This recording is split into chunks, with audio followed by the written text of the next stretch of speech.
Matahom nga kabuntagon mga kapaglaom. Atong hisgutan ining adlaw mao ang atong murang devotional nga naguluhan. Walay usa nga gawas nun sa pagsulay. O ang atong teksto makita sa 1 Pedro 1 versikulo 5 ug 6 nga nag-ingon nga mga ginabantayan sa gahom sa Dios, pinaagi sa pagtuo alang sa kaluwasan nga andam na aron igapadayag unya sa kaulhiang panahon. Kini igakalipay ninyo dako bisan tuod nga karon inyong pagaantuson sa makadyot ang nagkalain-laing mga pagsulay.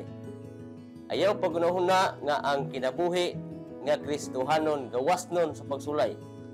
Ang mga pagsulay mudangat sa matag Kristohanon. Ang Kristohanon ug ang wala mudawat kang Kristo ingong iyang pangulo makabaton og mga pagsulay. Ang kalainan mao nga ang naulahi nagaalagad sa usa ka tigdaog-daog nga nagbuhat sa dili maayo nga pagpamudlay, samtang ang Kristohanon nagaalagad sa usa nga namatay aron sa paghatag kaniya og kinabuhi nga walay katapusan. Ayaw isipa ang pagsulay nga usa ka butang nga katingad-an, apan sa ingon nga paagi kita maputli og malig-on. Mga igsuon ko, isipa nga maoy tumang kalipay sa diha nga igakasugat ninyo ang naglaing-laing mga panulay. Nitambag si Santiago kay kamo nahibalo nga ang pagsulay sa inyong pagtuo musangpot sa pagkamainantuson. Sa umaabot nga kinabuhi atong masabtan ang mga butang nga dinhi makapalibog kaayo kanato. Atong maangkon kung unsa kalig-on ang atong katabang ug kun sa unsa nga paagi ang mga anghel sa Dios isugo sa pagbantay kanato samtang gisunod nato ang tambag sa pulong sa Dios. Sa tanang mudawat kaniya, iyang ihatag ang katungod nga mahimo nga mga anak sa Dios. Siya maoy kanunay nga tabang sa matag panahon sa panginahanglan. Hinaot nga maulaw kita sa atong huyang nga pagtuo. Kadtong nangabuntog ang ilang kaugalingon lamang ang na mabasol sa ilang kapakyasan sa pagsukol sa kaaway.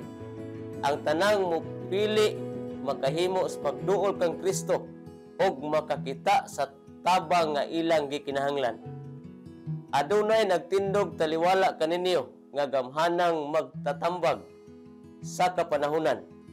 Nagadapit kaninyo sa pagbutang sa inyong pagsalig diha kaniya. Mutalikod ba kita kaniya alang sa walay kasiguruhang mga tao? Kinsa bug-os nga nagsalig sa Dios sama kanato. Natulog na ba kita pag-ayo sa atong mga katungod? Dili ba kita sad-an sa pagdahom o biyutay kayo nga wala kita mangayo sa gusto sa Dios nga ihatag?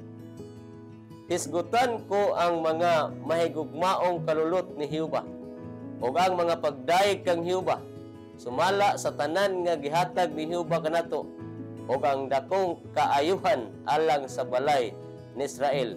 Kay siya miingon, sa pagkatinuod sila mao ang akong katawhan, mga anak nga dili mulimbong. Busa siya mao ang ilang manluluwas. Sa tanan nilang makasakitan siya gisakit o giluwas sila sa manulunda sa iyang presensya. Saya 63 versikulo 7 tama sa 9. Mag-ampo ta mga kapaglao. Dalaygon o sinimbaho ng mga Dios, Ginoo. Nagapasalamat kami kanimo tungod sa imong paghatag kanunay kanamo sa mga butang nga imong gipahinumdom, kabahin sa amo nga pag-alagad kanimo ug among lauman nga kining amo Ginoo nga pagtuo nga nakuptan kining kamatuoran nga amo karon nga nahawiran. Nagahangyo kami kanimo nga mahimo kini nga magpabilin kami diha sa mga tubangan ug makalahutay kaming tanan sa pagpangalagad ug makaangkon kami sa kinabuhi nga walay katapusan. Salamat nga ikaw magatubag sa among kampo. Pasaylua kami sa among nga sala sa ngalan ni Hesus. Amen.